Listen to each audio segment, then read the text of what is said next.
so you just block. Go ahead and block again.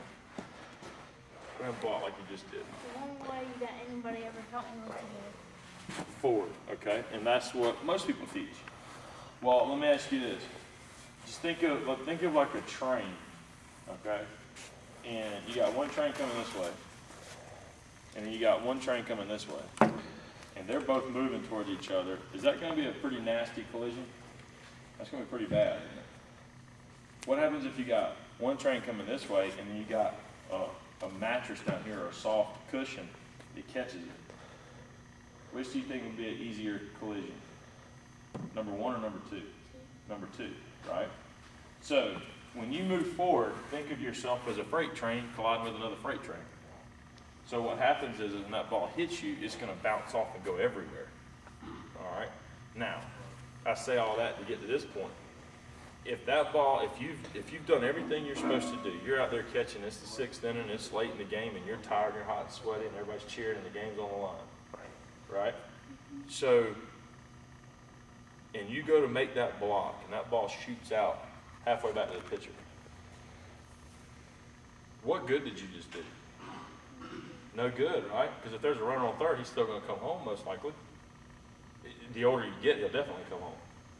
You may get a break here and there on a bad read just because it's a young player, maybe. But if you're putting yourself in front of that ball, if you're risking injury, you're risking bruise, you're doing everything the right way, but you still just can't control the ball. So we got to figure out how to control it. So I think blocking should actually be retermed with a different name. It should be called redirecting the ball, because that's really what we're trying to do. We're trying to control the ball and redirect it, right?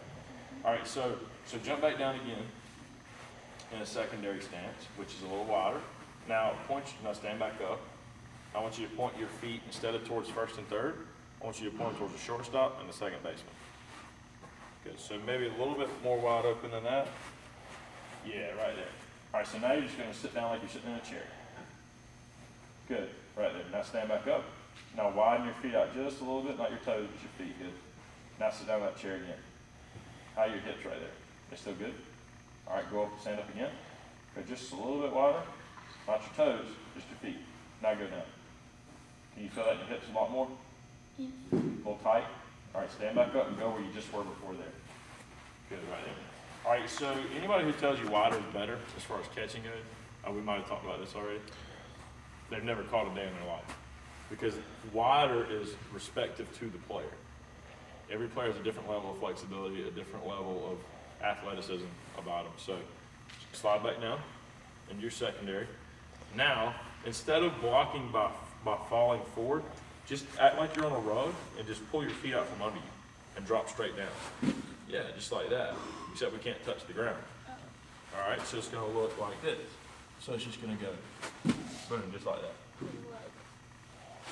There you go. Good. And that's how we block a ball. Okay? So you don't want to thrust forward into it, although that's easier sometimes. Now, as you get older, we do use that moving forward on breaking balls, curve balls, because they're spinning, so you want to try to cut that spin down as fast as easy as possible. So we do that by getting on that ball quicker. All right. So this is just how you block a simple fastball or a regular pitch in the dirt. Okay. All right. So we'll go again. Does that hurt your knees or is it okay? Okay. All right. So we'll go ahead and hit your secondary. And get your butt up just a little bit. All right, stand up. Go a little bit wider. Check your feet. Make sure they're not pointing toward first and third. Make sure they're pointed in the right way. Remember, this is the third stance, the secondary stance, okay? So sit back down. Good, right there. Get your rear end up. You want your thighs, there you go. No, too much. Right there. Perfect. So when I say block, just clear your feet out from under you and fall straight to the ground. Ready? Block. All right, now, you can slow-mo that down when you get that video ready, and you'll find that he's popping up. He's coming up to the ground, to get his feet out from under him, and then that mitt is turning over. Okay, now, that doesn't seem like a big deal, but that's how one gets through the 5-hole. Okay, so what we have to do is use the same process, but instead of thinking about hopping up to clear our feet, we have to literally pull our feet up. You with me? Yeah, better, but harder. Harder. And now, but when you do that, incorporate just taking that mitt straight to the ground. Good, so his feet, he's getting the hang of it, but his foot's hanging up a little bit. Go again. Stand back up, check your stance. Widen out just enough. A little more, a little more. Not your toes, just your feet. Where are your feet, toes supposed to point? Second and Second short. right? For a secondary position. Good, right there. All right, back down to your secondary. Keep your thighs parallel to the ground. Now clear your feet. Good. Glove. Good. Get All right, the, work now- on the glove. Yep, so now let's incorporate this part. All right, you ready? So get back in your secondary. Get a good stance. A little wider. Stand up. A little wider. Good, right there. Now get that rear end up a little bit. Now, instead of worrying about so much about your bottom half, just take your glove straight to the ground. Just like that. Okay, keep your arm, elbow outside your knee. Outside your knee. If you just leave it there, your feet, everything else is going to clear out of the way. Okay? So go again. Now put it all together. So at the same time, hold on, get in a good stance. Now at the same time you clear your feet, throw your mitt straight to the ground. Get your hand behind your where it's supposed to be. Yeah, right there. Right there, yeah, and we'll clean that hand up. Yeah. So, go again. Let's go 2 minutes, stance. Go.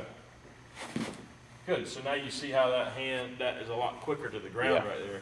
And you're actually using that mitt as a line of defense from the ball getting between your legs.